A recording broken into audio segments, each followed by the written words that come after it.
Hey guys, welcome. Today I'm going to talk about how to generate some fake JSON data using ServerDummies.com, and I'm going to try to render some cards using that data. So without any further delay, let's get started. So if you see my screen, I have created a demo app where I'm going to try to render some cards. So if you see my code, the card contains name, gender, address, contact, and email. And if you go to the TS file, we need some data. So to generate some data, let's go to the ServerDummies.com and let's go to the JSON engine page and then click on load example. It's gonna load some pre-coded examples or parameters for us. Let's customize those parameters according to our need or according to our property names. So take out phone, take out SSN, take out title, whatever we don't need. Keep email, and we need a property called pic. And then just hit generate JSON and copy the JSON. Let's go to our code and paste that against content. Let's save it.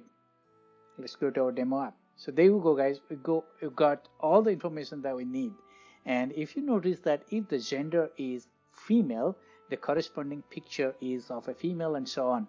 Now, if we need an API to fire our GET requests, we can generate a URL, then copy that URL. Let's go to our code and take out all the hard-coded data.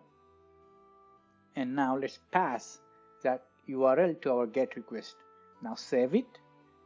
And now just go to our demo app. So now we see that all the information we need we fetch from a GET request. Now, if we need some test data for tables, we can do that by generating SQL.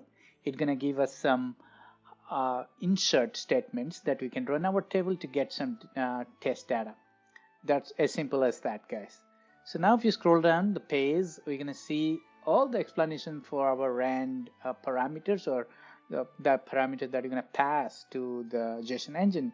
For example, repeat the number of record we need, rand name, rand gender, address, and rand number with lower and upper limit that we can use for salary, age, and those kind of stuffs. Then rand test, shady, zip, state, SSN, email, and last one is face, image. And if you scroll up, you're going to see some grab and go APIs that we can test our put, patch, delete, get, post, those kind of requests, and these are very good for tutorial purposes. So that's all about it, guys.